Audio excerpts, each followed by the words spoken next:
Welcome to Timeless Dreams. Subscribe, relax, and drift into sleep with the gentle stories of history. Hey there. Tonight, we begin with something strangely relatable, yet almost alien when you look closely. Sleep. Or, more precisely, how medieval people approached it. A routine that feels both bizarre and oddly logical once you step into their candle-lit world.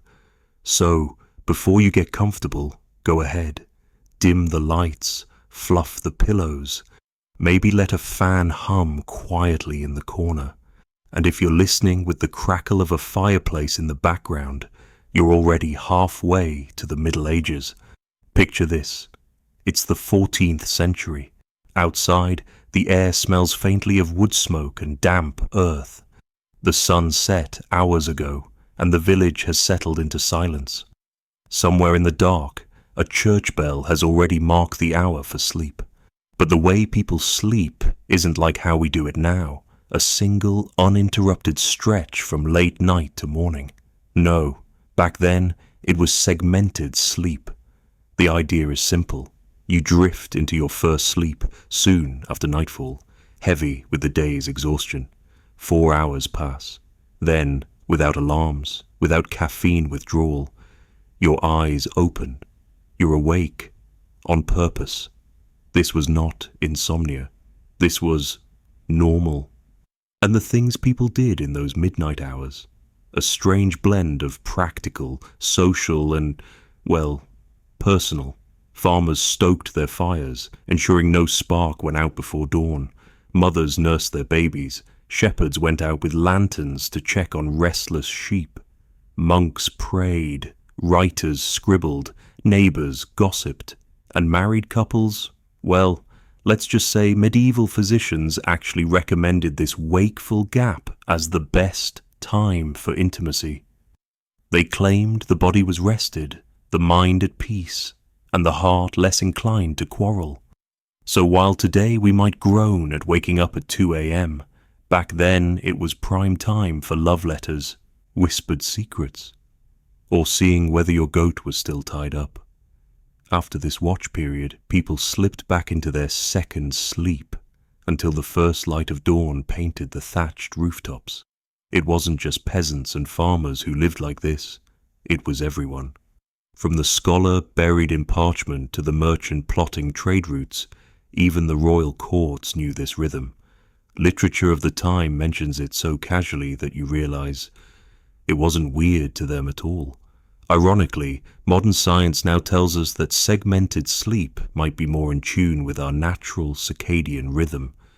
In the absence of glowing screens and midnight snack runs, the body naturally falls into two distinct cycles, which means the Middle Ages may have accidentally stumbled upon a sleep pattern healthier than our own. Of course, the healthier part depended on whether you were waking to light a candle and write a poem, or to chase a chicken that escaped the coop.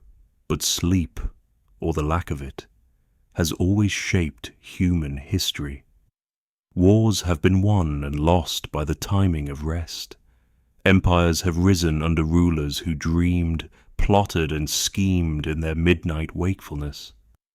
And in the quiet moments between first and second sleep, ordinary people created their own worlds, through prayer, through stories, through love. Tonight, we'll wander through those worlds. We'll visit the cramped cottages and candlelit halls, the monasteries where silence ruled, and the bustling inns where night stretched longer than you'd expect. We'll explore not only sleep in the Middle Ages, but also the other odd corners of history, from the firelit whispers of the Salem witch trials to the thunder of the March on Washington and the quiet, calculated moves of Roman women like Fulvia, who navigated the sharp edges of politics with unsettling grace. By the end of our journey, you might never look at your alarm clock the same way again. You may even find yourself waking in the middle of the night, listening to the stillness and thinking, I'm just between sleeps. So, settle in. Let the fire crackle softly. Let the words flow over you. And let's begin our first step into the strange moonlit hours of history. First sleep, how the night began when the sun dipped below the horizon in the medieval world. It didn't just signal the end of the day, it was the official invitation for the night's first act. Villages transformed almost instantly. Markets emptied, workshops closed, and the streets grew quiet except for the soft clop of a late rider's horse or the muffled laughter spilling from an alehouse door. Inside homes, life slowed to the steady rhythm of the hearth. A single fire might be the only source of light and heat, casting shifting shadows on wattle and daub walls. People didn't have much choice in the matter. Candles were expensive, oil lamps burned quickly, and even in larger towns there was no such thing as street lighting. The darkness wasn't something to fight against, it was simply part of life. For most medieval folk, bedtime happened far earlier than what we're used to today. Without electric lights or glowing screens, the human body naturally drifted towards sleep soon after sunset. By the time the stars had fully claimed the sky, families were already curled up under heavy woolen blankets or furs. Their sleeping arrangements varied wildly. A wealthy merchant might have a private bed stuffed with feathers, while a farmer's family might all share a straw mattress, keeping each other warm against the cold night air. This first stretch of slumber, known as the first sleep, typically lasted around 4 hours. It was deep, restorative rest, the kind that comes easily when days are filled with physical labor. During this period, the outside world seemed to fade entirely, the noises of the village muffled, the only sounds being the crackle of the fire or the distant howl of a wolf in the countryside. The first sleep wasn't just a biological necessity, it was a cultural anchor. It structured the evening, dictated by nature rather than by the ticking of a clock, and everyone knew it was only the beginning of the night's journey. What came next was something modern sleepers might find baffling: waking up deliberately in the dead of night. This waking was as expected as sunrise. People didn't question it, they didn't rush to fall back asleep. Instead, they welcomed the interlude as an opportunity. In many ways, the waking hours after the first sleep were when life in the Middle Ages took on a strange, secretive charm. But before the midnight activities could begin, there was the simple act of rising, which, in a medieval household, was often more complicated than it sounds. Beds were piled with layers of bedding to keep out the cold, and it took a moment to muster the will to leave that warm cocoon. The air inside might be just a few degrees warmer than outside, and one step onto the floor was enough to make bare feet curl against the chill. Lanterns were lit, shutters opened slightly to peer into the night, and fires were stoked back to life. This was the quiet, expectant threshold between the two halves of sleep, and for medieval people it was just as much a part of the night as dreaming itself. The hours between first and second sleep were a liminal space, not quite night, not quite morning. This period, often lasting 1 to 2 hours, was simply called the watch. Far from being wasted time, it was treated as a valuable, even purposeful interval. In rural areas, the watch often began with simple, practical tasks. Fires had to be tended. Letting a hearth go out overnight could mean waking to an icy home and a struggle to relight it. Animals needed checking, especially during winter or lambing season, when a sudden frost or a restless sheep could mean disaster for a family's livelihood. Men and women would step outside into the crisp air, lantern in hand, and listen to the stillness of the sleeping village, broken only by the distant sounds of nature, an owl's call, the rustle of something moving in the hedgerows. Inside, activities took on a quieter, more intimate character. Some used the watch to pray, believing that the hours between midnight and dawn were particularly sacred. Monks and nuns had entire schedules built around these hours: waking for matins, a midnight service of chanting and scripture. The rhythm of prayer in the darkness was thought to bring a person closer to God. For others, the watch was a time for reading and writing. Literacy was rare among the lower classes, but in wealthier households or religious institutions, a lamp might illuminate a page of scripture, a letter from a distant friend, or a ledger of trade goods. Scribes sometimes found the stillness ideal for work, their pens scratching softly on parchment as the rest of the world slept. But not all midnight activities were solemn. This was also considered a favorable time for intimacy between married couples. Medieval medical texts and marriage guides openly suggested the watch as an ideal moment for such matters, reasoning that after several hours of rest, the body was refreshed and the mind calm. In a world without alarm clocks, this natural break in sleep gave people a private window for connection. Social interactions could also occur during the watch. Neighbors, already awake, might pay brief visits to one another, sharing news, gossip, or simply companionship. In towns and cities, taverns and alehouses sometimes stayed open into the early hours, drawing in those who preferred conversation and drink to lying awake in bed. The watch also held a certain mystery. Folklore often placed supernatural events in these hours, spirits wandering, omens appearing, strange lights flickering on distant hills. In some communities, waking at midnight meant keeping an unspoken eye on the darker corners of belief, when the line between the living and the unseen felt thinner.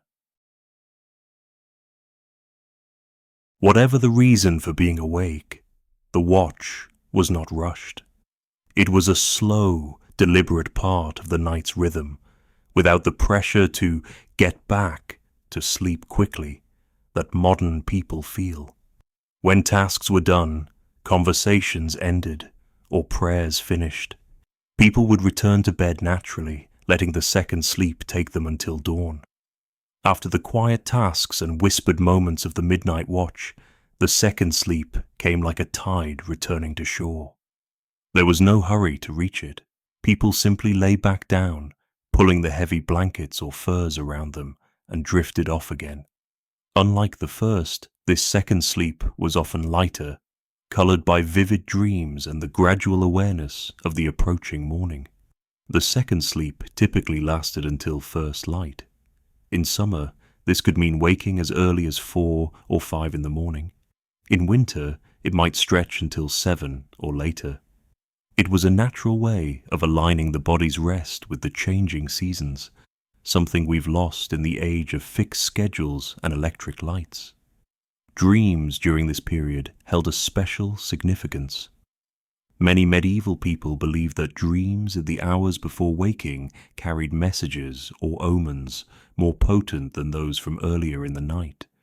Dream interpretation manuals circulated among the literate, offering explanations for symbols. A white horse might mean good fortune, a flood could foretell trouble. For the illiterate majority, these interpretations were passed along orally, becoming a shared part of village conversation. The second sleep was also when the body warmed itself again. After rising for the watch, the bed had cooled, and curling back under the covers was its own small comfort. People slept closer together, families, couples, even servants in larger households, both to save space and to share warmth. In the coldest months, this closeness could mean the difference between waking refreshed and waking chilled to the bone. For children, the second sleep was often the longest stretch of rest. They could remain in bed while parents quietly rose to prepare for the day. In wealthier homes, servants might be up before their masters, tending fires, fetching water, and readying the first meal before their employers stirred from bed. The end of the second sleep was gentle. It wasn't marked by an alarm bell or an abrupt start, unless you lived near a monastery, in which case the morning bells for prime would rouse the entire area. Instead, waking was tied to light itself, the slow pale wash of dawn through small windows or cracks in shutters. The day began when the sun said it was time. This rhythm of first sleep, watch, and second sleep carried through centuries without being questioned. It fit the pace of life in a pre-industrial world where darkness was not an enemy to be conquered, but a companion to be respected. With the coming of morning, the cycle ended until the sun set again and the first sleep would return. In the medieval mind, the night was more than just a backdrop for rest. It was a living, shifting presence filled with mystery. Darkness was not simply the absence of light.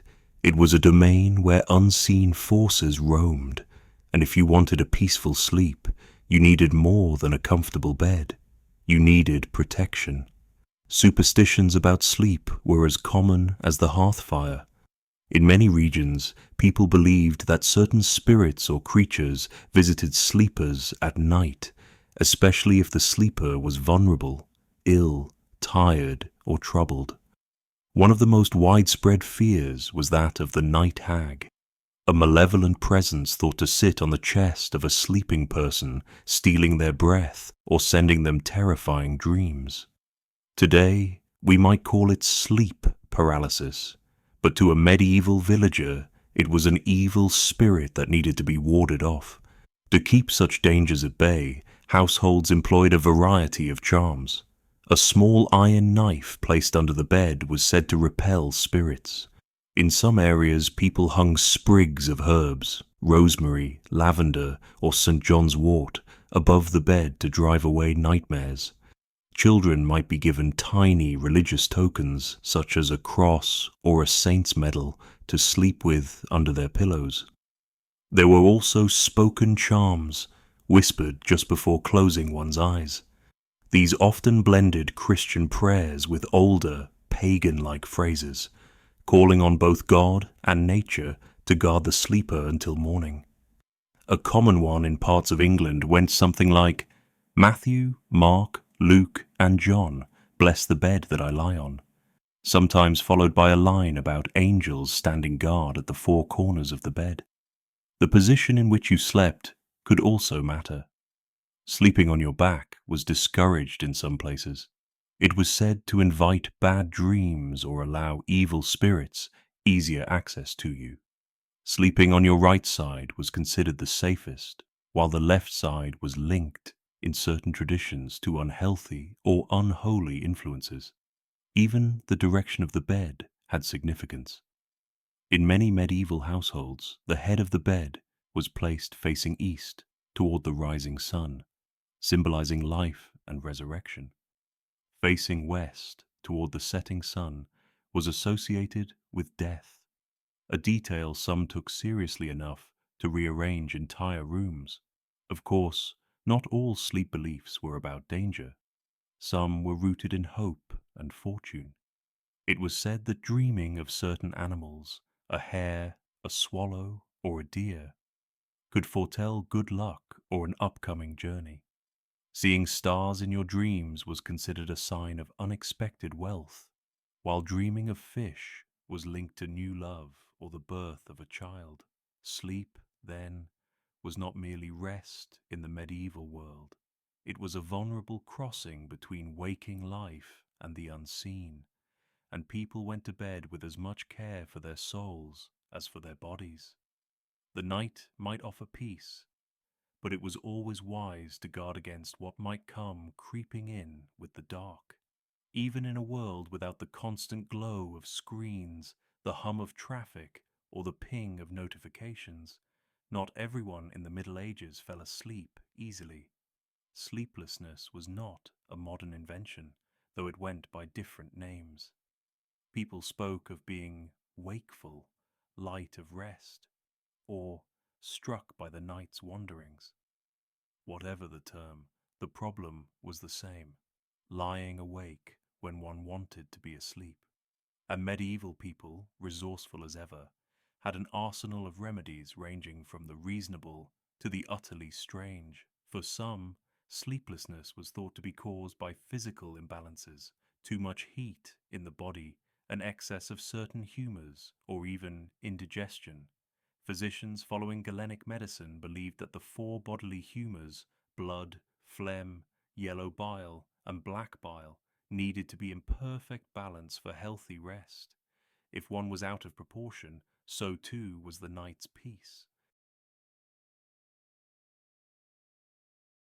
The reasoning was simple. If the body refused sleep, it should be coaxed into fatigue. One particularly odd suggestion, recorded in a 15th century herbal, advised insomniacs to rub the soles of their feet with goose fat before bed.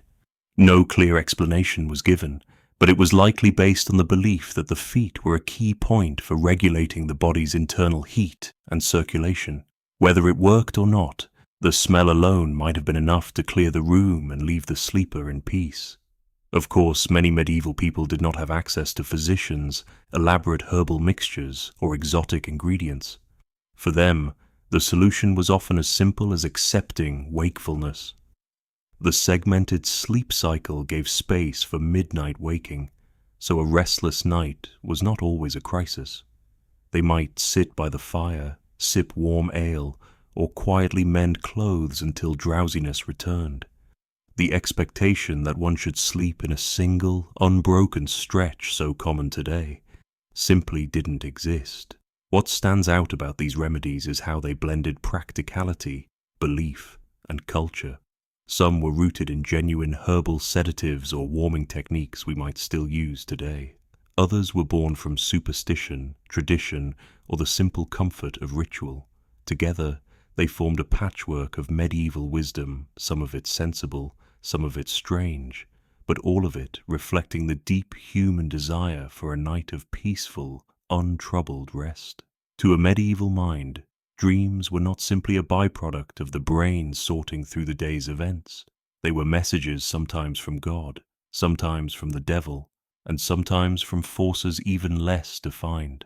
The night was a bridge between the waking world and the unseen, and dreams were the messengers crossing that bridge. Dream interpretation was both an art and a science, at least as far as medieval scholars were concerned. In monasteries and royal courts, educated men pored over texts that traced their lineage back to ancient Greece and Rome, especially the works of Aristotle and Artemidorus, blending classical ideas with Christian theology. Among the literate, dream manuals circulated widely, offering elaborate lists of symbols and their meanings. For the illiterate majority, these interpretations came through oral tradition, told and retold by elders until they became part of the collective wisdom of a village. A dream of water, for example, could carry multiple interpretations. Clear, calm water might mean good fortune and peace ahead, while murky or turbulent water signaled trouble, deceit, or illness. Animals were even more layered with meaning. To dream of a snake might be a warning of betrayal. A dog could mean loyalty, but also servitude, depending on the dream's tone. A cat was often linked to cunning and hidden danger, though in some regions it was a symbol of prosperity. The season in which a dream occurred mattered as well. Medieval dream books often specified that the same dream in winter could mean something entirely different than if it appeared in summer. Dreams were not considered universal. In meaning, they were tied to context, timing, and the dreamer's own station in life.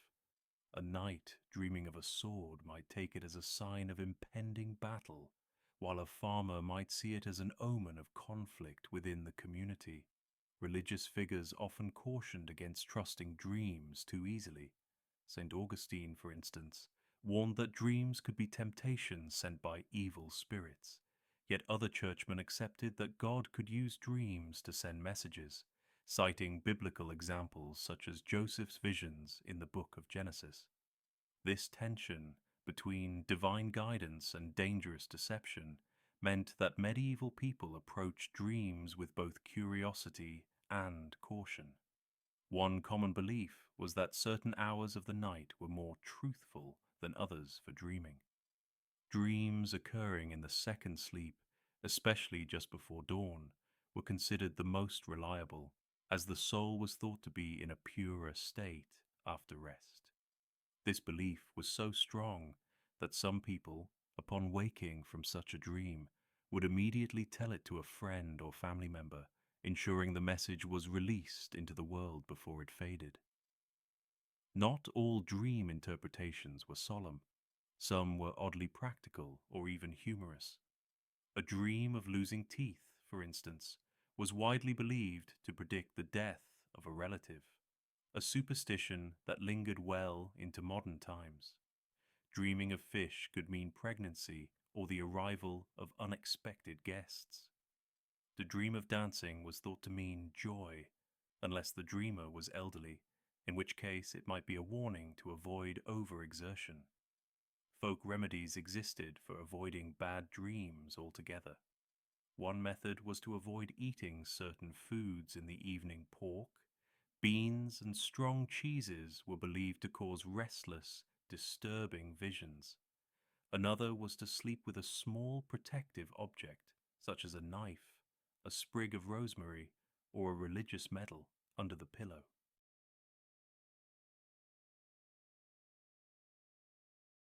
Some households hung dream catcher-like charms above the bed, though these were often made from local materials like woven rushes or knotted cords rather than feathers and beads. There were also rituals for changing the outcome of a troubling dream. If someone dreamed of misfortune, they might reverse it by speaking the dream aloud to running water, letting the stream carry the bad omen away. Others believed that retelling a bad dream to a friend before breakfast would weaken its hold. In some rural communities, dreams considered dangerous were written on scraps of parchment and burned, their smoke carrying the threat into the air to be dispersed. For all these practices, it's important to remember that medieval life was steeped in symbolism. People lived surrounded by signs, in the weather, in the behavior of animals, in the turn of fortune. Dreams were simply another part of this constant dialogue with the unseen. Whether taken as divine messages, warnings, or nonsense, they were rarely ignored. Dreams could even influence important decisions. Chronicles tell of kings and nobles changing battle plans, choosing marriage alliances, or embarking on pilgrimages based on visions they experienced in sleep. The peasantry, too, sometimes acted on their dreams, planting crops earlier, avoiding certain roads, or seeking the advice of local wise women after a particularly vivid night's vision. One particularly striking example comes from 14th century England, where a village chronicle describes a farmer who dreamed 3 nights in a row of a hidden spring beneath a certain tree. Following the dream, he dug at the spot and found fresh water, a discovery that saved the village during a summer drought. Whether coincidence or something more, the villagers took the dream as a blessing, and the spring became a local landmark for decades. For many medieval people, dreams were one of the few places where the powerless could feel they had a window into the workings of fate. In a society where so much was dictated by birth, status, and the will of others, the dream world belonged to the individual alone. What one saw there could not be taken away, though its meaning might be debated endlessly around the hearth. The medieval night, then, was not only a time for rest, but a time for stories, stories the mind told itself, layered with meanings both personal and universal. The morning light might banish the dream, but the questions it raised often lingered, folded into the fabric of daily life, until the next night came and the messenger returned. It's tempting to imagine medieval villages as places where darkness shut the world down completely, where every door was barred, every fire dimmed, and the streets lay silent until dawn. But while the night did bring stillness, it also created a unique space for social life, one that operated outside the rigid structure of daylight hours. For most people, the working day began with the sunrise, and ended with its setting. But human needs and desires didn't vanish with the light, and so entire communities developed their own rhythm of after-dark activity. In some cases, this meant necessity, work that could only be done in cooler night air, or urgent tasks that couldn't wait until morning. In other cases, it meant leisure and connection, the kind of unhurried conversations, music, and gatherings that only the darkness seemed to allow. Taverns were the most obvious hubs of nocturnal life. Even the smallest village might have one alehouse, usually just the front room of someone's home, serving weak ale, cider, or mead to neighbors. In larger towns, more formal taverns with benches, trestle tables, and a fire at the center could stay open well past midnight. These were places for more than just drinking. They were meeting points for gossip, trade negotiations, music, and storytelling. A traveling minstrel or peddler might bring news from the next county over, and listeners would gather close, ale mugs in hand, as stories rolled into the night. The night also belonged to celebrations. Weddings, in particular, often stretched into the small hours, the festivities spilling out into courtyards and streets. Torches or bonfires provided light. Musicians played fiddles, drums, or bagpipes, and guests danced in great circles, laughing and stamping their feet to keep warm. Seasonal festivals like Midsummer's Eve or harvest feasts were just as lively, times when the whole village might be awake together, the night thick with smoke from roasting meat and the smell of spiced wine. Not all nighttime gatherings were purely joyful. In some towns, the curfew bell rang at a set hour, signaling that all fires should be banked and movement outside should be minimal. Yet people still found reasons to visit one another after dark, slipping through the streets with lanterns to avoid the attention of the watchman.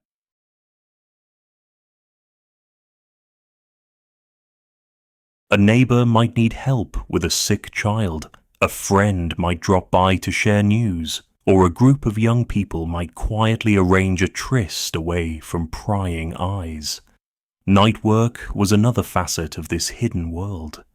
Bakers, for instance, often began their work well before dawn, kneading dough and tending ovens so that bread would be ready for the morning market.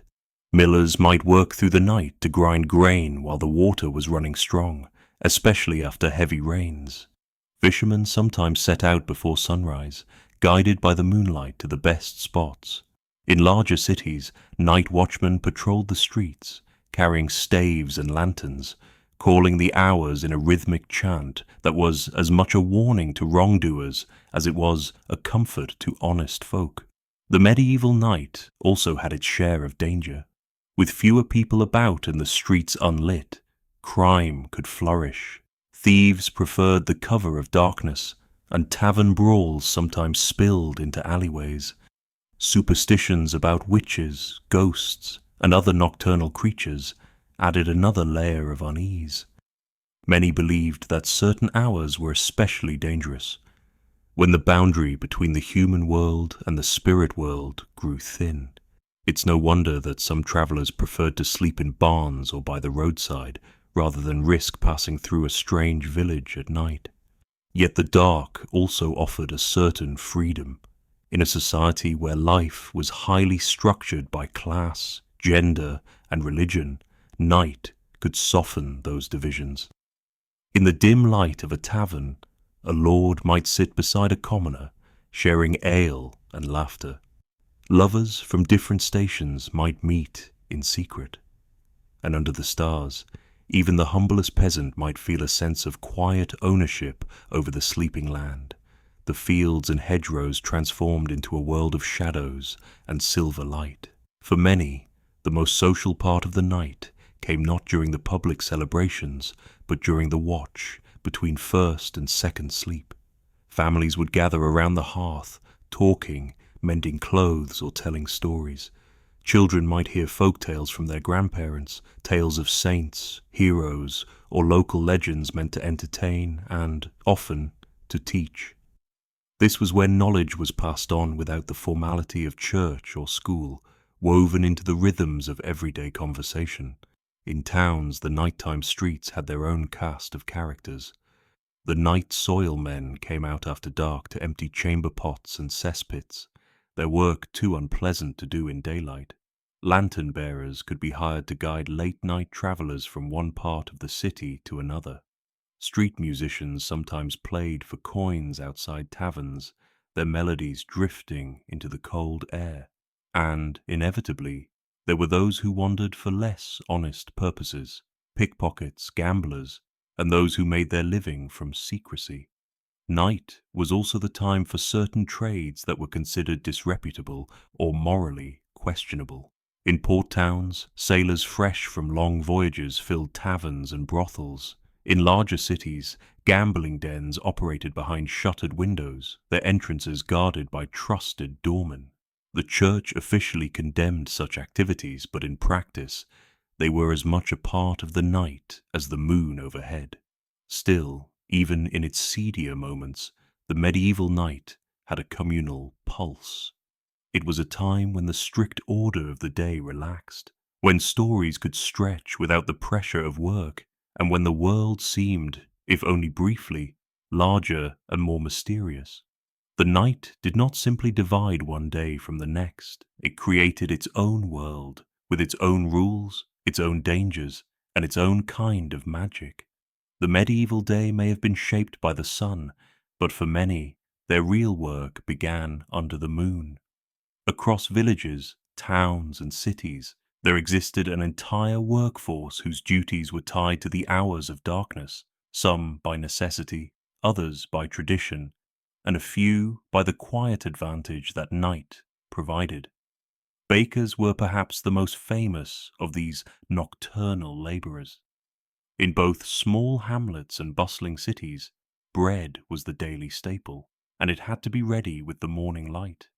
The process of kneading, rising, and baking was time-consuming, and so bakers began their work deep into the night, often around midnight. In smaller villages, the baker's oven might serve the whole community, with neighbours bringing their own dough to be baked in turn. In larger towns, the smell of fresh bread drifting through the dark streets was a sign that the ovens were already glowing hot, tended by men and women who would finish their work just as the rest of the town was waking. Milling was another trade that often extended into the night. Watermills and windmills were valuable resources, and their operation was sometimes dictated by natural conditions. If a river's current was strong after rain, the miller might work through the night to make the most of it.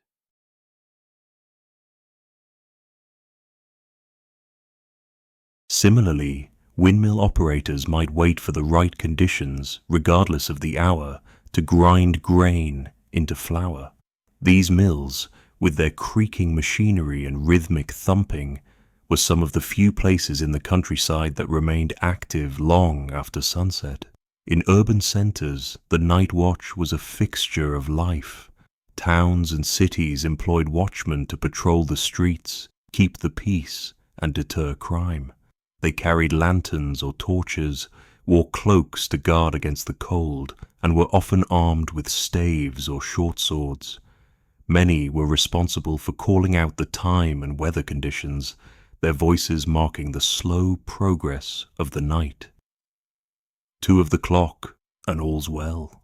In larger ports or trade hubs, watchmen also monitored for fires, a constant danger in tightly packed wooden buildings. Some professions used the darkness strategically. Hunters and poachers, for example, often set out at night to avoid detection. While hunting was typically restricted to the nobility, the temptation to take game from the lord's forest was strong, and many peasants risked harsh punishments to catch deer, rabbits, or fish under cover of darkness. Poachers relied on silence, moonlight, and a deep knowledge of the land's hidden paths to succeed without being caught. Messengers and couriers sometimes traveled at night, especially if speed was essential. Carrying royal decrees, urgent military orders, or important financial accounts, they moved through the countryside by lantern light, often changing horses at way stations. Night travel carried risks, from bandits to wild animals. But in matters of war or trade, those risks were sometimes outweighed by the need for haste. In ports, the night was rarely quiet. Ships arrived and departed on tides that didn't obey the clock, and dock workers labored to unload goods by torchlight. Fishing crews returned from nighttime expeditions, their decks slick with seawater, unloading barrels of herring, cod, or shellfish before heading home to sleep. Lighthouse keepers tended beacons on rocky coasts, their flames guiding vessels through treacherous waters. There were also those whose nighttime work dealt with the less pleasant realities of medieval life. Night soil collectors, men who emptied cesspits and chamber pots, worked after dark to avoid the attention and complaints of townsfolk. This was unpleasant and often dangerous work, as the waste was hauled to the outskirts of the town or used in fields as fertilizer. But it was a vital service, and those who did it kept cities from being overwhelmed by their own refuse. In monasteries, the hours of darkness were part of a strict schedule. Monks and nuns rose from their beds several times a night to pray during the canonical hours, such as matins and lauds. This cycle of waking and sleeping was considered an act of discipline and devotion, and the quiet of the night made these prayers feel especially solemn. By candlelight or under the glow of oil lamps, they sang psalms in unheated chapels, their breath visible in the cold air. Night also belonged to certain craftsmen and artisans whose work benefited from cooler, quieter conditions. Blacksmiths repairing weapons or tools for urgent use might work well after sunset. In textile production, some spinners and weavers took advantage of the peaceful hours after dark to work without the interruptions of the day. Even brewers sometimes brewed at night, particularly in warmer months, when cooler night air was better for fermentation. In some cases, nighttime labor was tied to secrecy. Smugglers moved goods under the cover of darkness, using hidden inlets or forest paths to avoid patrols. In politically unstable times, messages or people were smuggled across borders in the quiet hours before dawn. Similarly, certain forbidden religious gatherings took place at night, when they were less likely to be noticed by authorities. The night, however, was not always kind to those who worked it. Without modern lighting, tasks required intense focus and were often dangerous. A misstep could send a worker tumbling into machinery, into a river, or into open fire. The cold could be punishing in winter, and in summer, insects and damp air could make the hours miserable. The body's natural rhythm leaned towards sleep, and so working at night often meant fighting fatigue as well as darkness. Still, for many, the night offered a strange kind of freedom. Work done in the dark could be unhurried, without the oversight of superiors who ruled the daylight hours. There was a camaraderie among those awake when the rest of the world slept, bakers greeting watchmen, millers sharing bread with fishermen, monks nodding to lantern-bearing travelers on the road. Night labor shaped the medieval world in subtle but profound ways. It allowed markets to open fully stocked at dawn, ships to sail on schedule, cities to remain secure, and religious life to maintain its rhythm. It was unseen by most people, yet it was essential to keeping the machinery of medieval society turning. In the medieval world, night was not simply the absence of day. It was a different realm entirely. When the sun sank below the horizon, the familiar gave way to the unknown. Shadows deepened into blackness, and with them came fears, rituals, and beliefs that shaped how people behaved after dark. Midnight in particular held a special place in the medieval imagination, a time when the boundaries between the living and the unseen world seemed thinnest. One of the most widespread beliefs was that night belonged to forces beyond human control. Darkness was thought to be the domain of spirits, demons, and wandering souls. In Christian Europe, midnight was often seen as a spiritually dangerous hour, when the devil's influence was strongest. Folk tradition held that witches conducted their rites under the cover of darkness, gathering at crossroads, forest clearings, or hilltops to summon supernatural aid. The idea of the witching hour, though not yet called that, was rooted in the notion that certain times of night were particularly potent for magic. Crossroads in particular carried deep symbolism. They were liminal spaces, neither one road nor the other, neither fully one place nor another. People believed that spirits lingered there, and travelers at night were often wary of passing such places, especially near midnight. It was common for crosses or holy symbols to be erected at crossroads as a form of protection. Superstitions about the dead were also strong. Midnight was thought to be a time when the dead could rise from their graves, or when their spirits could roam freely. In some regions, people avoided churchyards at night, believing they might encounter restless souls. Certain folk customs included placing iron objects, such as scissors or nails, near the bed to ward off spirits during the dark hours. The soundscape of the night often reinforced these beliefs. The distant howl of wolves, the hoot of an owl, or the creak of a wooden beam in the wind could be unsettling. Owls, in particular, were often considered omens of death or misfortune. In rural villages, a sudden silence among animals was sometimes interpreted as a sign of supernatural presence. Midnight was also linked to the turning of time and the shift of the spiritual balance. In monastic life, this was the hour of matins, one of the canonical hours of prayer. Monks and nuns would rise from their beds to gather in cold, dimly lit chapels, chanting psalms in the stillness. While for them it was an act of devotion, for the lay population, the idea of being awake at midnight could still carry an air of the sacred or the unsettling. Some beliefs blurred the line between religion and folklore. In parts of Europe, it was said that at midnight on Christmas Eve, animals in barns could speak, and water in wells might briefly turn to wine. These moments were thought to be blessings, glimpses of divine power breaking into the ordinary. However, attempting to witness such miracles could be dangerous.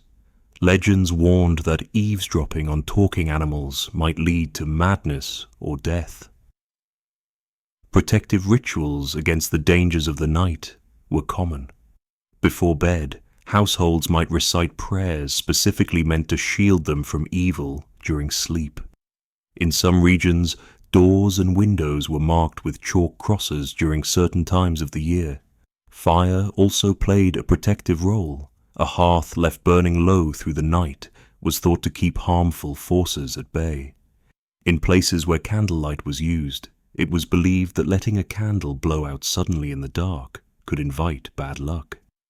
In fishing and seafaring communities, night superstitions took on a maritime form. Sailors were wary of setting out on certain nights, particularly when the moon was new, believing that the absence of moonlight increased the risk of storms and ill fortune. Lanterns on ships were not only for navigation, but also thought to deter malevolent sea spirits. The moon itself was a powerful symbol. Its phases were closely watched, not just for agricultural purposes, but also for their perceived effect on human affairs. A full moon at midnight was believed to heighten magical activity, both good and bad. Some said that sleeping under moonlight could cause madness or sickness, while others saw it as a blessing, capable of charging objects with power if left outside overnight. Fear of night often shaped the very rhythm of life. In villages, people rarely travelled after dark unless necessary, and when they did, they preferred to go in groups. Roads were unlit, and without the moon, the countryside could be pitch black. Lanterns helped, but their light was limited, leaving most of the path in shadow. Many preferred to wait until dawn rather than risk whatever might be lurking beyond their sight.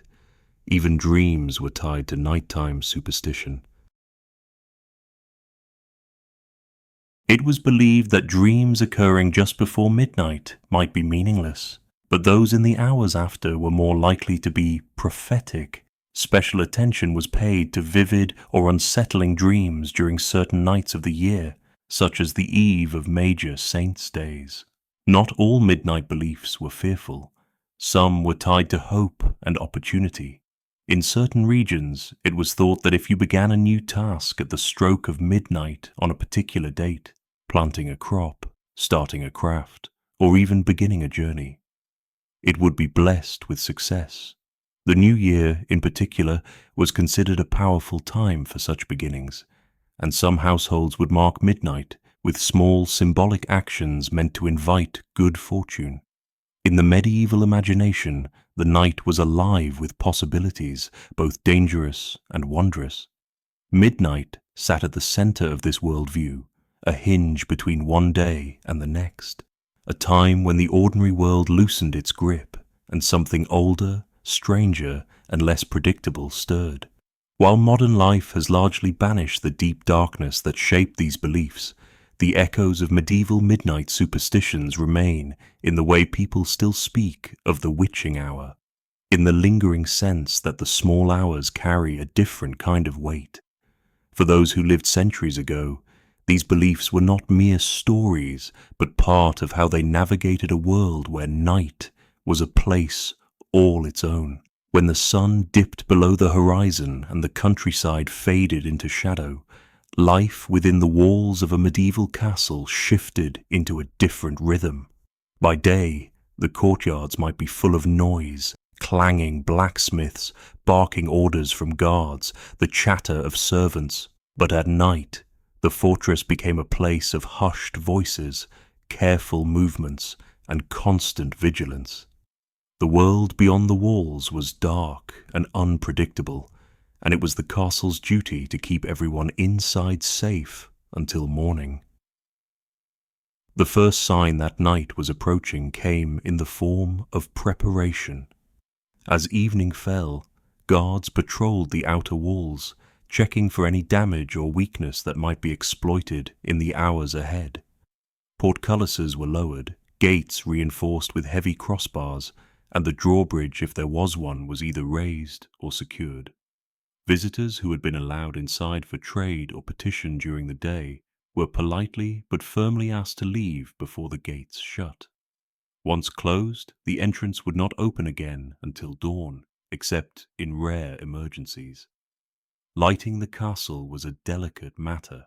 Torches, oil lamps, and candles were valuable and consumed fuel quickly, so only key areas were illuminated. Gatehouses and watchtowers often had small fires or lanterns to aid the guards, but much of the castle remained in deep shadow.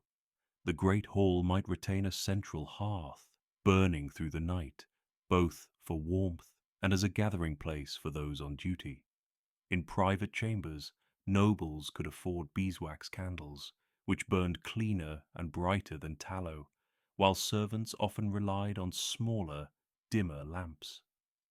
Security was the top priority.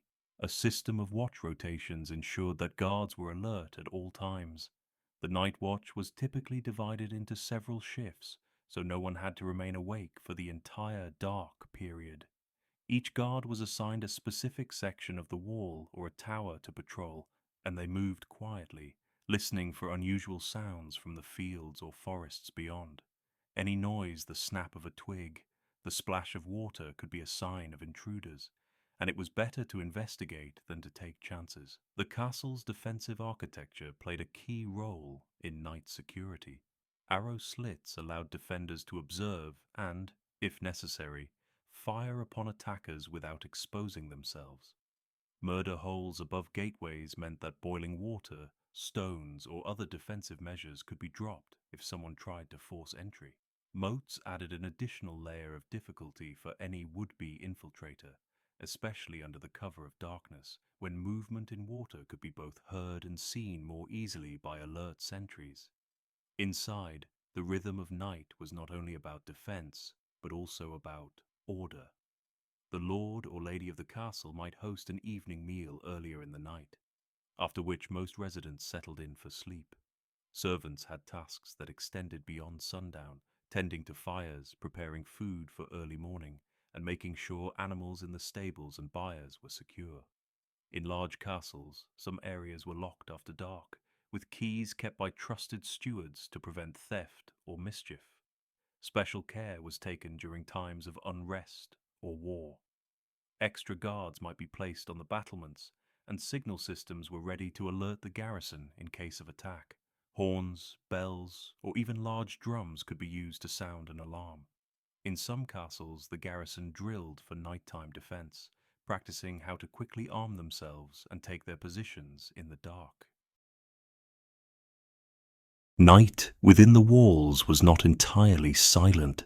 The low murmur of guards exchanging passwords at checkpoints, the crackle of fires, and the occasional whinny of a horse in the stables made up the castle's soundscape. Dogs were often used as an additional line of defense. Their keen hearing and sense of smell meant they could detect intruders well before human guards. Some breeds were kept specifically for this purpose and were trained to patrol alongside sentries. Castle residents had to adapt to the limitations of darkness. Moving through unlit corridors could be treacherous, so servants and guards learned the layout by memory. In some places, rushes or straw were laid along floors to muffle footsteps, and tapestries helped reduce the chill of night air seeping through stone walls. Private chambers for nobles might be locked from the inside, while storerooms containing weapons or valuables were secured with heavy bolts. In regions where the threat of attack was constant, castles developed routines to avoid surprise. The night watch might include scouts venturing just beyond the walls to listen for enemy movement, returning before their eyes adjusted back to the firelight. Fires on towers could be dimmed or shielded to avoid making the fortress an easy target for archers in the dark. For those sleeping inside, the castle's defenses offered a sense of security, though not always complete comfort. The thick stone walls kept out much of the cold wind, but they also made interiors damp, especially in winter. Straw mattresses, fur blankets, and woolen cloaks were essential for warmth. Light sleepers might wake at the distant call of an owl or the rumble of a cart passing on a nearby road. The rhythm of castle life at night was a balance between rest and readiness. Unlike the open village, the fortress was designed to stand against sudden threats, and that meant every night was treated with a measure of caution. A garrison could not afford complacency. An enemy could appear under the cover of darkness, and the hours before dawn were often favored for surprise attacks. Yet despite the tension that darkness brought, the night within castle walls was also a time of resilience. The structure itself, its walls, towers, and gates, was a statement of protection, a barrier between the dangers outside and the lives within. By morning, when the first light touched the battlements, the gates could be opened again, and the cycle would begin anew, with another night of watchfulness waiting at day's end. Under the cover of darkness, the balance between attacker and defender shifted in ways that daylight could not replicate. While the sun revealed every movement, every shadow, and every weakness, night offered concealment, confusion, and the possibility of striking before an enemy could properly respond. Medieval warfare often avoided night battles due to the risks of disorganization, but when an army chose to strike after sundown, the results could be swift and devastating, or end in disaster if the plan failed. From an attacker's perspective, the darkness was both an ally and a danger. The lack of visibility could hide the approach of soldiers, siege engineers, and sappers, those tasked with undermining walls, but it also made navigation difficult. Armies that attacked at night relied on careful planning, detailed reconnaissance, and a level of discipline that was rare among medieval forces. Scouts might spend days or weeks mapping the land, noting guard positions, listening for the sound of sentries' footsteps, and finding routes that avoided open ground. The first challenge was simply reaching the walls undetected. Many castles were built on high ground, and any approach required moving uphill or across exposed terrain. In such cases, attackers advanced slowly, using natural cover like tree lines or boulders. They often wore darker clothing, and metal armor might be muffled with leather wrappings to prevent clinking. Weapons such as bows and crossbows were kept at the ready, but torches, which would betray their position, were avoided until absolutely necessary.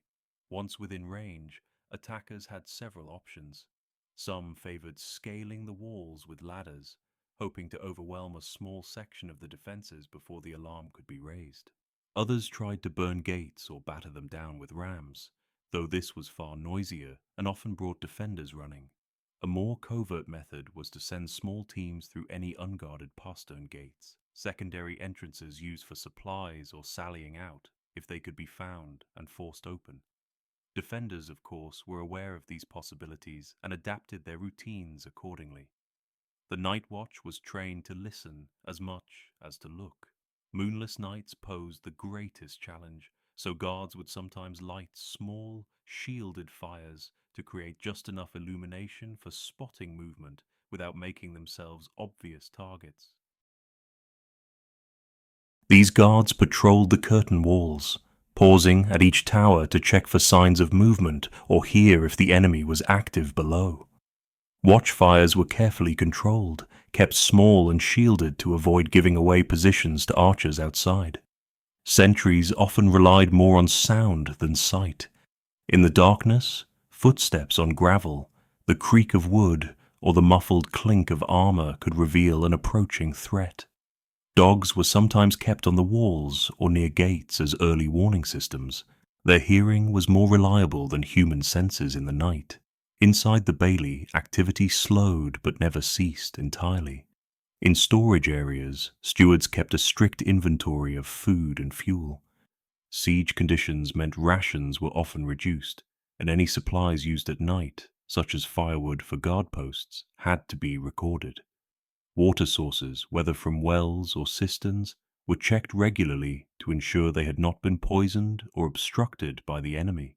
Lighting within the castle was kept minimal after dark. Torches and oil lamps were reserved for essential areas, guard posts, key stairways, and the Great Hall if a meeting of commanders was required.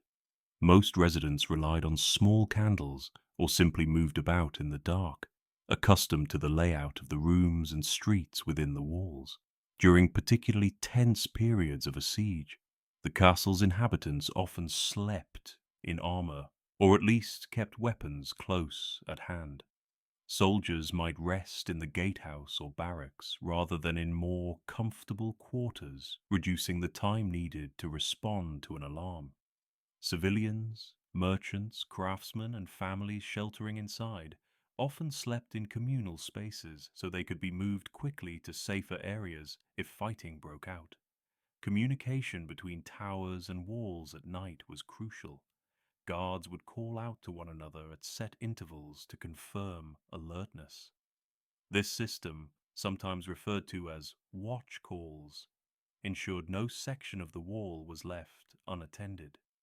In larger castles, signal horns were used to summon reinforcements to a specific location if enemy activity was spotted. From time to time, small groups of soldiers ventured out on counter raids under cover of darkness. These operations aimed to damage enemy siege engines, disrupt their camps, or capture prisoners for intelligence. If successful, they could slow the progress of the siege and raise the defenders' morale. The return from such missions was risky, as re-entering the castle required perfect timing to avoid being mistaken for the enemy in the dark. Within the keep, the most secure part of the castle, commanders reviewed reports from the walls and adjusted the knight's defensive strategy accordingly. They decided whether to increase the number of guards in certain areas, shift archers to new positions, or reinforce weak points identified during the day. The keep also served as a storage site for the most vital supplies, including emergency water and preserved food, in case the outer defenses were breached. The kitchens in a besieged castle operated differently at night. Fires were usually banked low to prevent smoke from being seen, and only the simplest meals were prepared during nighttime hours. Large-scale cooking was done in daylight to reduce the need for light sources that might be visible from outside the walls. Medical readiness was another part of the nightly routine. During an active siege, injuries from skirmishes or enemy projectiles could occur at any time, so healers kept their supplies close and slept near their patients. Wounded soldiers were often housed in quieter, better defended areas to avoid the risk of further harm if the enemy breached an outer gate. Noise discipline was enforced after dark. Loud conversations, hammering, or unnecessary movement could carry beyond the walls, alerting the besiegers to activity or shifts in routine. Even livestock were sometimes moved to more sheltered areas at night to prevent their sounds from betraying the castle's condition. The psychological strain of nights under siege was considerable, though discipline kept it in check. A single false alarm could see the entire garrison scrambling into position, only to discover it was the wind moving a tree or a loose shutter banging against stone. Repeated alarms, real or imagined, were part of the siege environment, keeping defenders constantly on edge. Every night, the possibility of sabotage was taken seriously. In larger garrisons, spies or sympathizers for the attackers might be present among the civilians inside the walls. To counter this, access to sensitive areas, such as the armory, gate mechanisms, and postern doors, was restricted after dark. Keys were kept only by trusted officers, and guard postings were regularly changed to prevent familiarity from being exploited. The enemy outside the walls often tried to disrupt the defenders' rest. They might set fires close to the walls to create light and shadows that played tricks on the eyes, making it hard to distinguish real threats from illusions. They could also make deliberate noise, shouting, playing horns, or beating drums to exhaust the defenders through sleeplessness. In response, castles developed layered defenses for the night. Outer walls were patrolled, inner gates were locked, and the keep remained a final fallback point if the enemy breached the outer defenses. Traps, such as concealed pits or caltrops, might be placed near vulnerable points at night, ready to slow any attackers who reached the base of the walls. By the time the first light of dawn began to appear, the night's tension eased. Guards reported on any sightings, commanders updated plans, and the garrison prepared for whatever siege tactics the new day might bring. But as they handed over the watch, the night's events, whether quiet or filled with alarms, became part of the ongoing contest between patience inside the walls and pressure outside them. In a well-defended castle, nights under siege were not simply hours to endure. They were a critical part of the defense strategy, where readiness and discipline determined whether the walls would hold for another day. A siege was as much a contest of endurance as it was of weapons. For the attackers outside the castle walls, survival required careful planning, disciplined organization, and constant attention to supply lines. An army could be strong in numbers and weapons, but without steady provisions, it risked collapsing before the defenders surrendered. The first stage of a siege began well before the army arrived at its target. Commanders calculated the size of the force required, estimated the duration of the siege, and arranged for food, water, and equipment to be moved toward the location in advance. In medieval Europe, much of this logistical work fell to a network of supply wagons, river barges, or pack animals. Grain, salted meat, dried beans, hard cheese, and ale formed the bulk of the army's rations. When the army reached the castle, one of the first tasks was to establish a secure camp. This camp was often positioned out of range of the defenders' arrows or artillery, but close enough for the besiegers to move men and equipment quickly to the front lines. The layout was organized with clear boundaries for soldiers, officers, artisans, and supply storage. Command tents or wooden huts formed the center, surrounded by barracks-like areas for troops. Storage pits were dug for grain and other foodstuffs, sometimes lined with straw or cloth to reduce spoilage. Maintaining fresh water was critical. If a natural source such as a river, spring, or pond existed nearby, the besiegers guarded it heavily, as losing access could cripple the siege. In dry areas or during winter, water had to be brought in from other settlements, often requiring guarded convoys. Wells were occasionally dug within the siege camp itself, though this could take weeks of labor.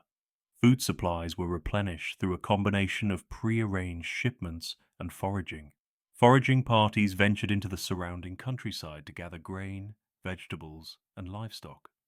In hostile territory, these operations risked ambush by local militias or relief forces sent to aid the besieged castle. Commanders often rotated which units went on foraging duty to avoid overtaxing the same men.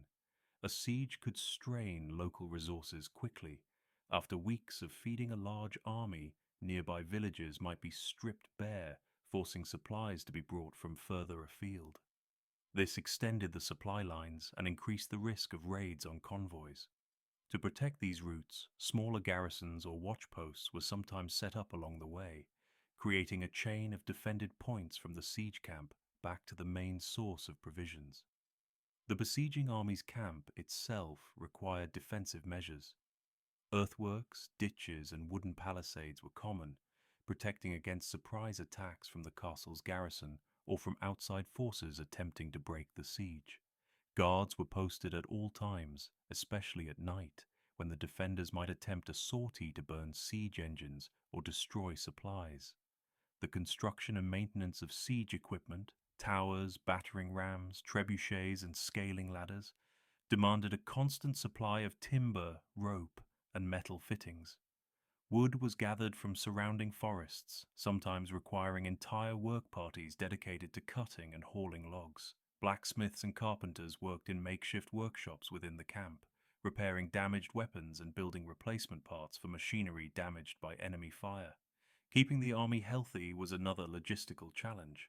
In crowded siege camps, disease could spread rapidly. Latrines were dug far from the food stores and water sources to reduce contamination. Another vital task was foraging and resource gathering. Foraging parties left the camp under armed escort, tasked with collecting food, firewood, or building materials from the surrounding countryside. These groups had to move quickly, too slow, and they risked encountering defenders' patrols or hostile local militias. The goods they returned with were brought to central storage areas, where quartermasters recorded and distributed them according to need. Water procurement was another daily necessity. Even with a nearby source, soldiers were assigned in rotation to guard and transport water. Large barrels or leather water bags were filled, then distributed throughout the camp to cooking stations and to barrels in individual company areas. In dry conditions, this task became more labor-intensive, with men forced to walk or ride considerable distances to find clean supplies. Meal preparation took up a significant portion of the day. Central cooking areas, usually large fire pits or clay ovens, prepared grain porridge, bread, and salted meat. Cooks were often drawn from the non-combatant ranks, older veterans, camp followers, or local laborers hired for the siege. Soldiers collected their rations in shifts, ensuring that men could eat without leaving the camp undefended. Midday saw a change in activity. Patrols rotated, work parties returned to rest, and those off duty might perform personal maintenance tasks, sharpening weapons, repairing clothing, or cleaning armor. Maintaining equipment was considered as important as maintaining health. A dull sword or a broken helmet strap could mean defeat in combat. Armor was oiled to prevent rust, bowstrings checked for wear, and shields patched or reinforced. In larger siege armies, specialized craftsmen operated within the camp. Blacksmiths worked near constant hours repairing arrowheads, weapon blades, and iron fittings for siege machines. Leather workers mended straps, belts, and boots. These tradesmen ensured that the army could sustain itself without relying entirely on outside resupply for repairs. Training also continued during a siege. Although soldiers were not engaged in open battle every day, commanders organized drills to maintain discipline and readiness. Archers practiced shooting at targets. Pikemen drilled in formation, and cavalry, if space allowed, rehearsed charges. These exercises also served to display strength to the defenders, reminding them that the besiegers remained capable of launching an assault at any time. The afternoon often brought coordinated work on siege engines positioned near the walls. Teams of soldiers and engineers adjusted counterweights on trebuchets, tested catapults, or maneuvered siege towers into closer positions under cover of protective screens. This required careful timing and the cooperation of many hands, as even a single mishandled rope or timber could damage valuable equipment. Camp sanitation was addressed daily. Latrines were emptied or covered with soil, waste was disposed of far from living quarters, and water barrels were inspected to prevent contamination. In crowded conditions, these precautions were necessary to reduce outbreaks of disease, which could cripple an army faster than enemy weapons. Evening routines began before sunset. Patrols were reinforced, and torches or watchfires were lit along the camp's perimeter. Cooking resumed for the evening meal, often a smaller portion than midday. Soldiers ate in their assigned areas to maintain order. Officers reviewed the day's progress and planned the next day's operations, sometimes meeting in central command tents to discuss intelligence gathered from scouts or deserters from the castle. Night watches were strictly organized. Men were divided into shifts, each responsible for several hours of guard duty. Signals, such as horn blasts or torch patterns, were agreed upon in case of an attack. Siege engines near the front lines were sometimes manned overnight to allow for sudden bombardment, either to prevent defenders from repairing damage or to disrupt their own sleep cycles. For soldiers off duty during the night, the camp was a place of minimal activity. Fires were kept low to avoid drawing enemy missile fire, and unnecessary movement was discouraged. Silence made it easier for guards to detect approaching footsteps or the creak of opening gates from the fortress. Throughout the siege, this routine repeated with only slight variations. Weather, skirmishes, and the progress of siege works influenced the day's assignments, but the structure remained consistent. This discipline kept thousands of men functioning as an organized force over weeks or even months, ensuring that they were ready to exploit any opportunity to breach the castle's defenses. In this way, the siege camp operated as a small, mobile city, one with its own economy, labor system, and strict security.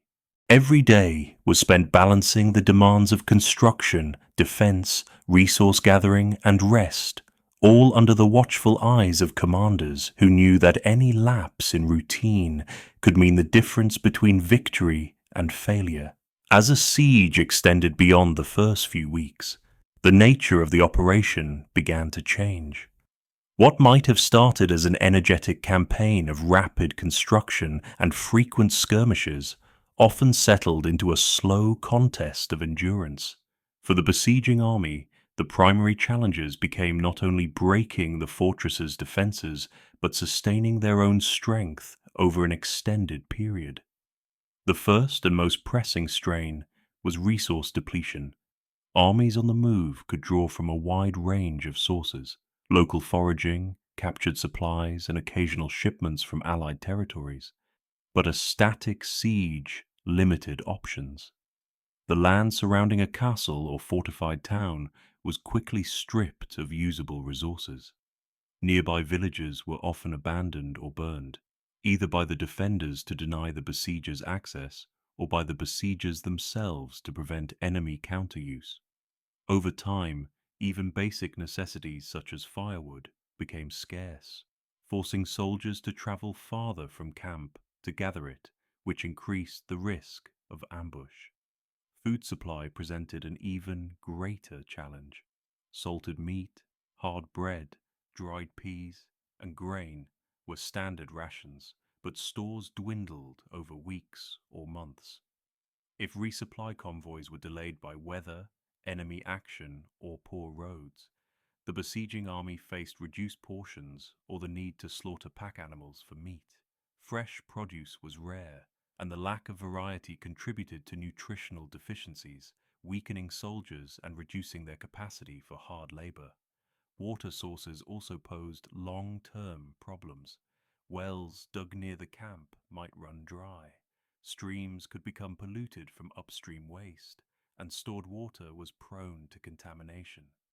This increased the likelihood of disease, which was one of the most serious threats to any prolonged military operation. Disease was a constant concern in a siege camp. Large numbers of people living in close quarters with limited sanitation created ideal conditions for the spread of illness. Dysentery, typhus, and other camp diseases could move rapidly through the ranks. Commanders took measures to limit outbreaks, digging latrines at a safe distance from living quarters, rotating water collection points, and quarantining the sick. But the medical knowledge of the period was limited, and prevention could only go so far.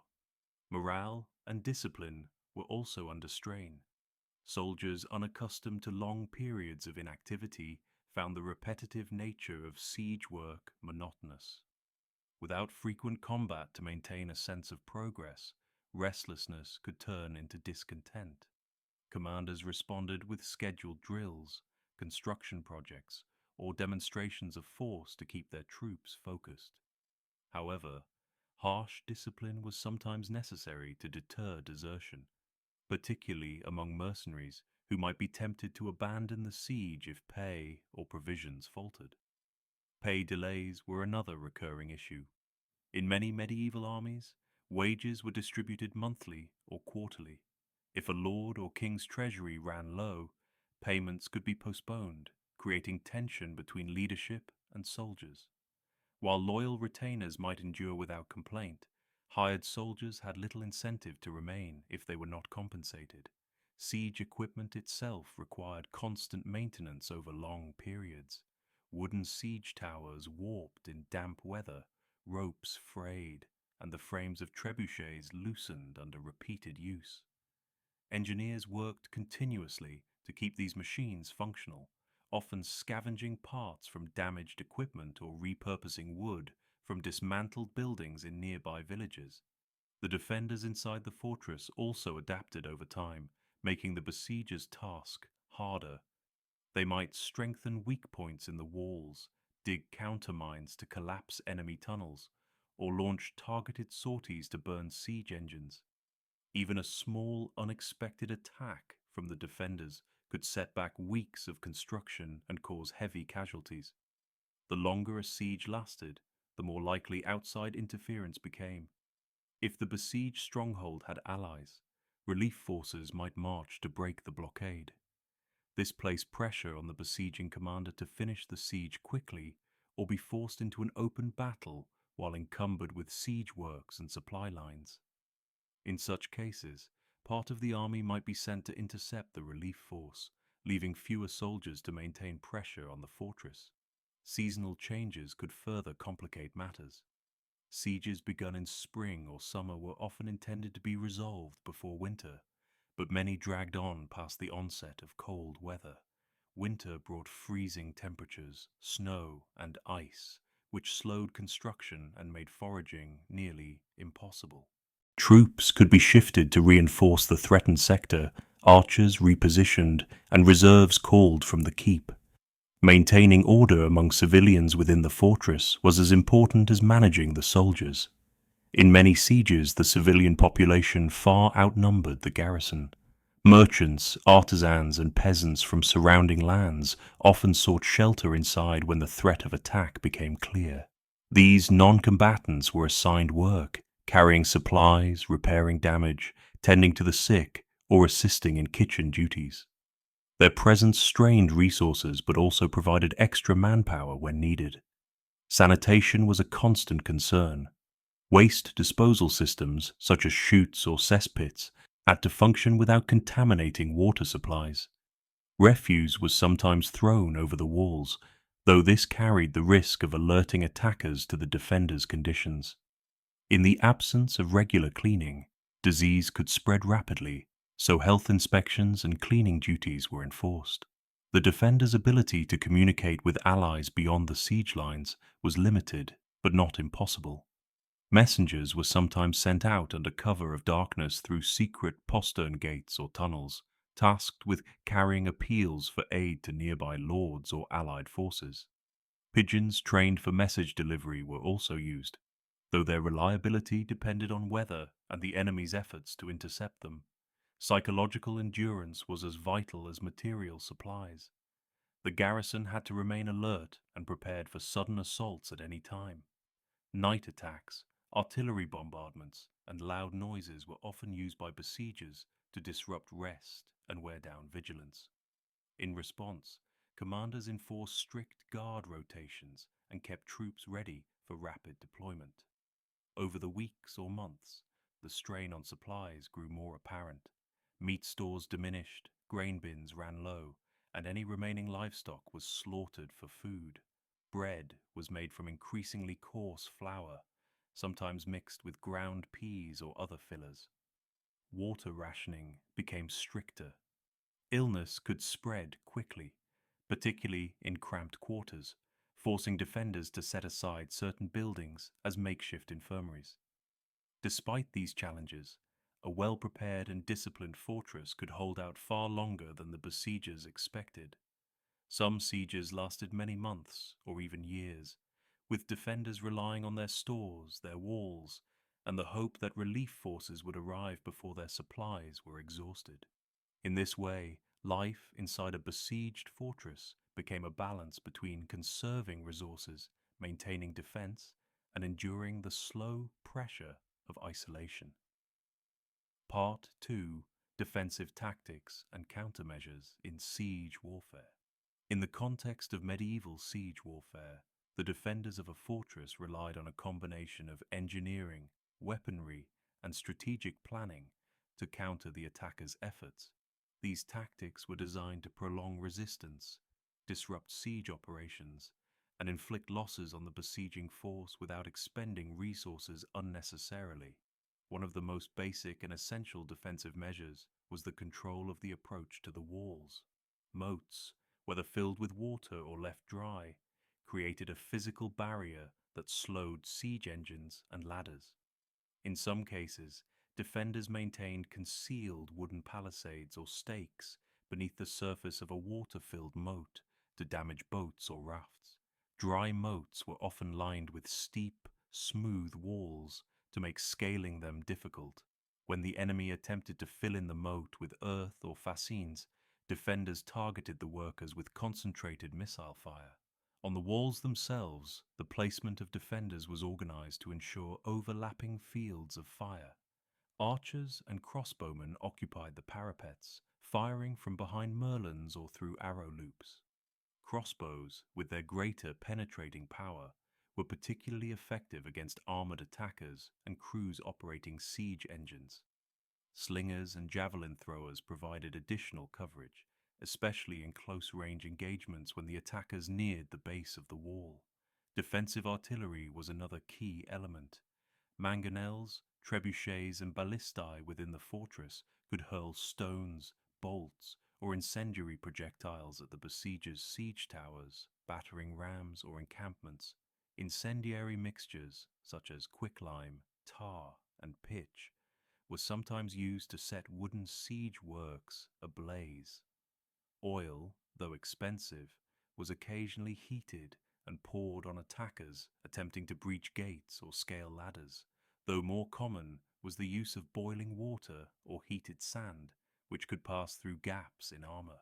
A critical defensive tactic was the repair and reinforcement of damaged structures. Attackers often focused sustained bombardments on a single section of wall to weaken it for a breach. Mining and countermining formed an underground aspect of siege warfare. Besiegers might attempt to dig tunnels beneath the walls to collapse them by removing supporting earth and replacing it with combustible materials, which would be set alight to create a cave-in. Defenders, aware of this tactic, maintained listening posts in cellars or specially dug shafts to detect vibrations or sounds of digging. Upon locating an enemy mine, they would dig their own tunnel to intercept it. then either engage the miners directly or set fire to the tunnel to destroy it. Gate defense required specific preparations. The main gates of a fortress were often the most heavily reinforced points, featuring multiple portcullises, heavy oak doors, and iron fittings. Defenders sometimes built an enclosed passage, or barbican, in front of the main gate to trap attackers in a confined space under fire from multiple angles. Murder holes in the ceiling allowed defenders to drop projectiles directly onto anyone attempting to force the gate. Nighttime offered both risks and opportunities.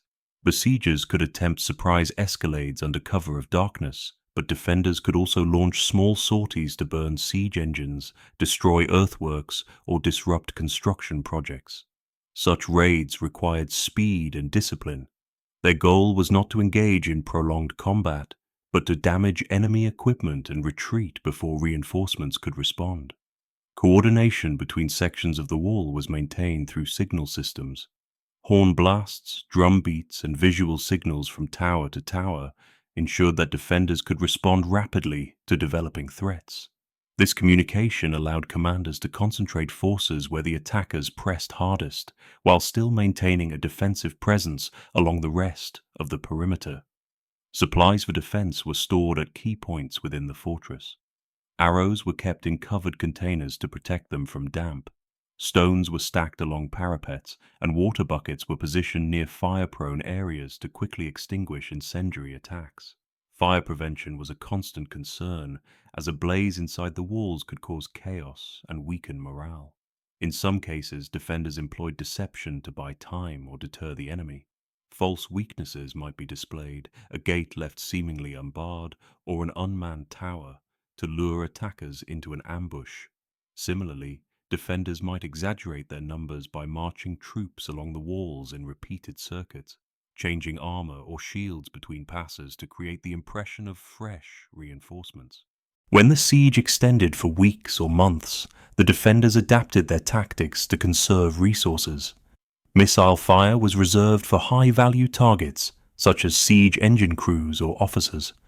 Heavy artillery was used sparingly to avoid exhausting counterweight stones or damaging the machinery through overuse. Labor was organized into shifts to ensure that both soldiers and civilians could work and rest in rotation, maintaining operational readiness. The defenders' ultimate aim was to hold the fortress long enough for relief forces to arrive, or for the attackers to abandon the siege due to dwindling supplies, disease, or strategic necessity elsewhere. Every tactic, from direct confrontation on the walls to subtle sabotage of enemy works, served the purpose of extending the siege and increasing the besiegers' costs. Castles were central to the political, military, and economic structure of medieval Europe. They were not merely defensive fortifications. They served as administrative centers, symbols of authority, and hubs of local governance. Their strategic placement and construction reflected the priorities of their owners, whether kings, nobles, or military orders. The primary function of a castle was control over territory. By positioning a castle at a river crossing, mountain pass, or key road, a lord could regulate movement, monitor trade, and impose tolls or taxes. This made castles vital for securing borders and protecting economic interests. In frontier regions, a chain of fortifications often worked together to delay or deter enemy incursions, providing both early warning and defensive depth. From a military perspective, castles were designed to withstand sieges and raids. The combination of strong stone walls, elevated positions, and defensive features such as moats and drawbridges created formidable obstacles for attackers. Towers provided flanking fire along curtain walls, while gatehouses acted as choke points that could trap and expose intruders. The defensive layout also allowed a relatively small garrison to hold out against a much larger attacking force. Inside the castle, space was organized to serve both defensive and domestic purposes. The keep, often the most fortified structure, served as the residence of the lord and his family, as well as the final refuge during an attack. Surrounding structures included barracks for soldiers, storage facilities for food and weapons, workshops for craftsmen, and chapels for religious observance. Large castles could also house stables, gardens, and even small marketplaces, making them semi-self-sufficient during prolonged conflicts. Castles also served as administrative centers. The lord or castellan presiding over a castle was responsible for collecting rents, enforcing laws, and managing agricultural production in the surrounding lands. Court sessions were held within the walls, and disputes among tenants or vassals were resolved under the authority of the castle's ruler. This administrative role meant that castles were as much about governance as they were about warfare. Economically, castles stimulated local trade and craftsmanship. The presence of a permanent garrison created demand for goods and services, attracting merchants, blacksmiths, masons, and other tradespeople. The need for constant repairs, improvements, and military supplies provided steady work for skilled laborers. In many cases, settlements grew at the base of a castle, developing into towns or cities over time. Politically, castles were symbols of feudal power. Their imposing appearance and visible dominance over the landscape conveyed the authority of the ruling lord. Building or expanding a castle was not only a military investment, but also a statement of status. This was particularly evident in periods of political instability, when rival nobles or claimants to the throne sought to assert control through the construction or seizure of key fortifications. In addition to their domestic and political functions, castles played a key role in broader military campaigns. They acted as supply depots, rallying points for troops, and bases for launching raids or counterattacks. Their ability to house soldiers and store provisions made them essential for maintaining a military presence in contested regions. During extended wars, castles could serve as anchor points in an enemy's territory, allowing an invading force to hold ground even when unable to engage in open battle. The location of a castle was rarely accidental. Builders considered terrain, proximity to resources, and the lines of communication with allied fortifications. Hilltop castles commanded wide fields of view and made direct assault more difficult, while river castles controlled waterways essential for trade and transport. In coastal regions, castles could defend against naval attacks and secure harbors. The choice of location often determined the castle's long-term success and influence. Over time, castle design evolved to meet new threats. Early mortar and bailey structures of timber gave way to stone fortifications with concentric defenses. In these later castles, multiple layers of walls created successive lines of resistance, forcing attackers to overcome several obstacles before reaching the inner stronghold. The introduction of machicolations, arrow slits, and improved gate defenses reflected the growing sophistication of medieval military engineering. Despite their strength, castles were not invulnerable. Advances in siege technology, including counterweight trebuchets and later gunpowder artillery, gradually reduced the advantage of high walls. This technological shift, combined with changes in political and economic structures, meant that by the late Middle Ages, many castles transitioned from purely military strongholds to more comfortable residential palaces. Nonetheless, even in this adapted form, they retained their role as centers of administration and symbols of authority. The strategic role of castles was not limited to Europe. In the Crusader states of the Levant, massive fortresses such as Crac de Chevalier served both as military bases and as logistical hubs for controlling surrounding territories. Along the frontiers of the Iberian Peninsula, castles were vital in the centuries-long Reconquista. In Britain and Ireland, castles were instruments of Norman expansion and control. In each context, their functions remained consistent: military defense, administrative governance, and the projection of power. By understanding the strategic role of castles, it becomes clear that they were not passive defensive structures. They were active participants in the shaping of medieval political geography anchoring territories and serving as the physical manifestation of a ruler's influence. Even when not under direct threat, their mere presence altered the movement of armies, the flow of trade, and the loyalties of local populations. A castle's strength was not only determined by its walls and towers, but also by the constant vigilance and readiness of its garrison. Maintaining a state of preparedness required daily routines, disciplined training, and meticulous upkeep of defensive structures. Without these measures, even the most imposing fortress could quickly become vulnerable. Each day began with inspections. The constable or captain of the guard would tour the walls, checking for signs of wear, weather damage, or structural weakness. Wooden elements such as hoardings and drawbridges were prone to rot and required frequent repair, while stone walls had to be monitored for cracks caused by frost, settling foundations, or the impact of past assaults. Loose stones were replaced promptly, and mortar was repointed to prevent gaps that could weaken the structure. Defensive mechanisms received particular attention. The portcullis, often made of reinforced oak bound with iron, was raised and lowered to ensure it operated smoothly. Chains, counterweights, and hinges were kept lubricated and free from rust. Drawbridges were tested to confirm they could be lifted swiftly in the event of an attack. In colder climates, snow and ice were cleared from walkways to prevent accidents and to keep defenders mobile. Weapon stores were another priority. Arrows, quarrels for crossbows, and javelins were inspected for straightness and sharpness. Sling stones were kept dry and ready in bins near wall walkways. Larger siege defense weapons, ballistae, mangonels, and later small cannons, were cleaned and tested periodically. The presence of well-maintained artillery could deter attackers from even attempting a siege.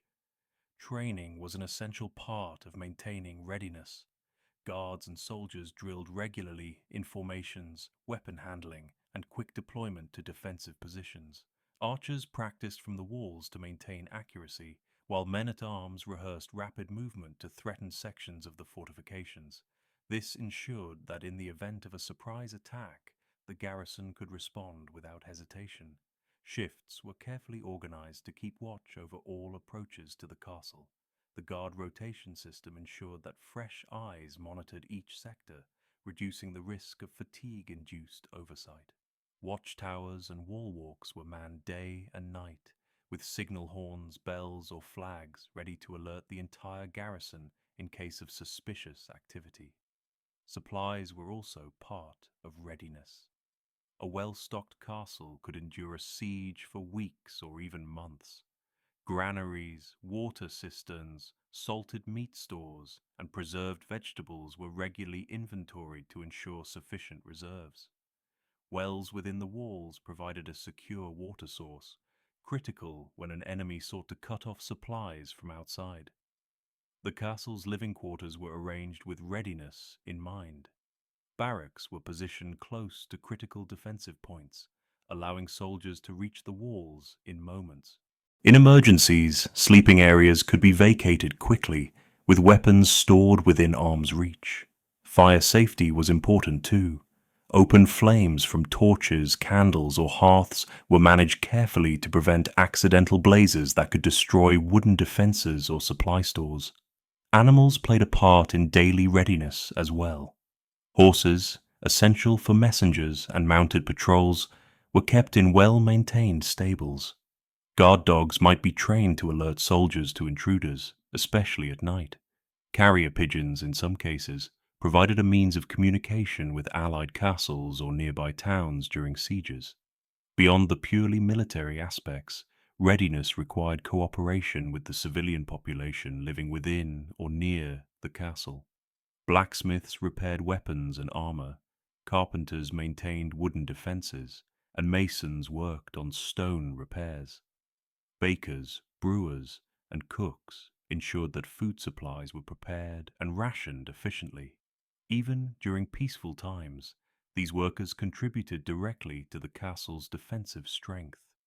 Religious services were often woven into the daily rhythm, reinforcing discipline and morale. Chaplains might bless the soldiers before patrols or during times of heightened tension, reminding them of their duty to defend the Lord's lands and the people within them. Communication between garrison members was crucial. Orders were delivered clearly, and messengers ensured that command decisions reached every part of the defenses swiftly. In larger castles, signal systems were established to coordinate defensive responses. Flags or lanterns could indicate which part of the walls required reinforcement. The psychological aspect of readiness was also recognized. A well-disciplined, alert garrison presented a deterrent in itself. Travelers, merchants, or potential attackers seeing a fully manned and organized fortress would think twice before attempting any hostile action. Seasonal challenges demanded adjustments in maintenance and routines. In winter, snow and ice could obscure visibility and make movement dangerous. Defenders adapted by clearing pathways, reinforcing structures against heavy snow loads, and storing additional food. In summer, heat could strain water supplies, so rationing and careful well maintenance were emphasized. The daily rhythm of readiness might seem repetitive, but it was this consistency that ensured the castle remained a formidable defensive stronghold. Without constant upkeep, training, and vigilance, even the thickest walls could be breached and the most advanced defenses overcome. In essence, a medieval castle's military power was not frozen in stone. It was an active process, maintained day after day by the coordinated efforts of soldiers, craftsmen, and servants. This continuous cycle of preparation ensured that when danger did arrive, the fortress was not just a structure of walls and towers, but a living, functioning defense system capable of withstanding the threats of its age. By the late medieval period, the traditional stone fortress began to lose its dominance as the ultimate symbol of military strength. Changes in technology, warfare tactics, and political stability gradually rendered many castles obsolete as purely defensive structures. Over time, they evolved into more comfortable, ornate residences, palaces, designed for prestige and administration rather than survival under siege. One of the most significant factors in this shift was the development of gunpowder weaponry. By the 14th and 15th centuries, heavy cannons capable of breaching even the thickest stone walls had become a decisive force on the battlefield. The high, straight curtain walls of earlier castles, so effective against arrows and siege engines, proved vulnerable to concentrated bombardment. Even minor cracks could quickly expand under repeated cannon fire, leading to catastrophic structural collapse. To counter this, some castles were adapted with lower, thicker walls, angled bastions, and earthworks to absorb impacts, a style influenced by the fortifications of Renaissance Italy.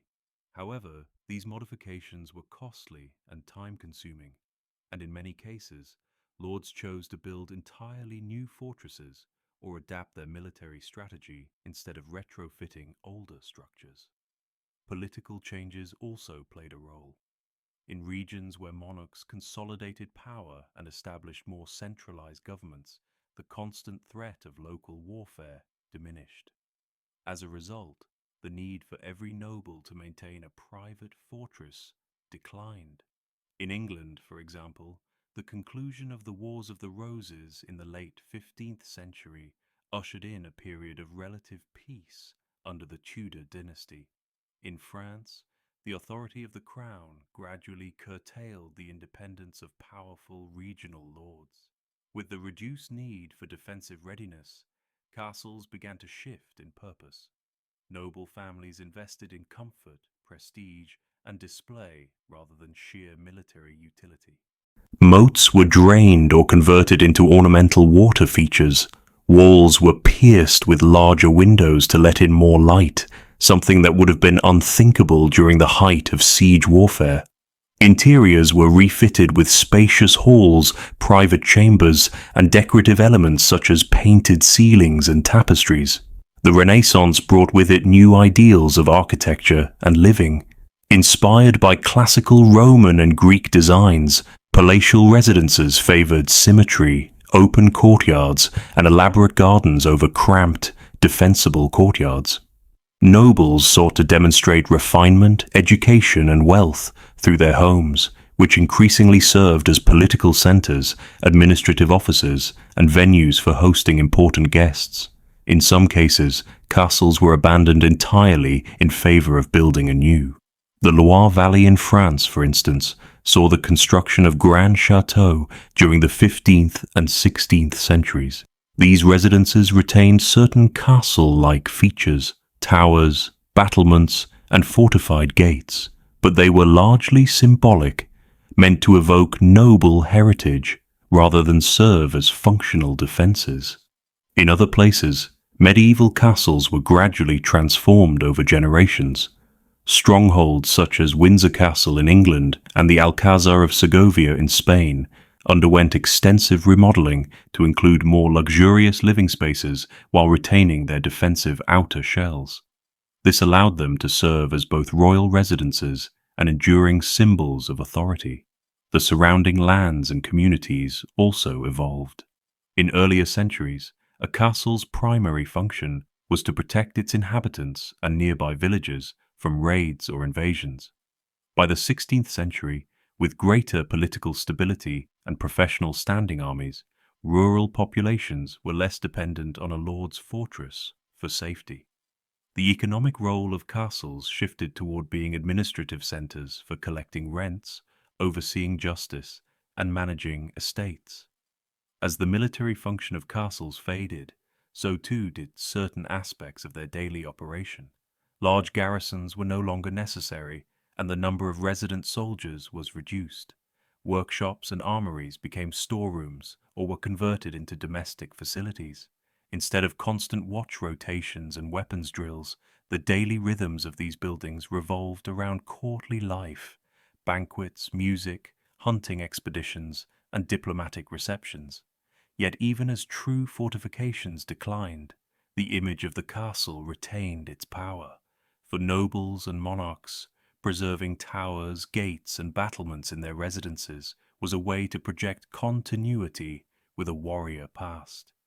Visitors would see not only the beauty of the Renaissance style, but also the unmistakable silhouette of strength and heritage. In some regions, particularly along contested borders, the decline was slower. Castles in Scotland, Ireland, and parts of Eastern Europe continued to serve defensive roles well into the 17th century, as local conflicts and foreign invasions remained threats. However, even in these areas, the rise of modern artillery and professional armies meant that the traditional medieval fortress would eventually give way to more specialized military structures like star forts. By the 18th century, most surviving castles in Western Europe functioned primarily as residences, historical relics, or romanticized ruins. Some were preserved as symbols of national identity, while others were left to decay when their maintenance costs became too high. The industrial era's fascination with medievalism would later revive interest in these structures, inspiring restorations and even entirely new neo-Gothic castles in the 19th century.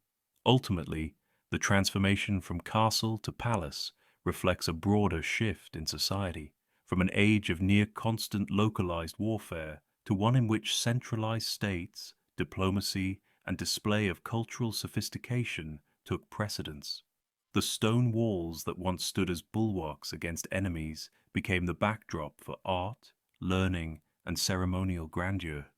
The medieval castle had fulfilled its purpose as a tool of defense and control, and in doing so laid the foundation, literally and figuratively, for the palaces, chateaux, and stately homes that would define the architecture of the early modern period. Though no longer bristling with archers and soldiers, these transformed structures continued to dominate their landscapes, embodying centuries of history in their stones. From their rise as impregnable fortresses to their later transformation into symbols of prestige and culture, castles tell the story of a changing world. They began as strongholds built for survival, adapted to meet the challenges of war, and eventually evolved into grand residences that reflected peace and prosperity. Today, many still stand, some preserved in their medieval form, others reshaped into palaces, and many reduced to ruins. Yet each one remains a silent witness to centuries of human ambition, conflict, and ingenuity. As the firelight fades and the night grows still, the echoes of their history linger, stone walls that once guarded lives, now guarding stories, and those stories, like the castles themselves, endure.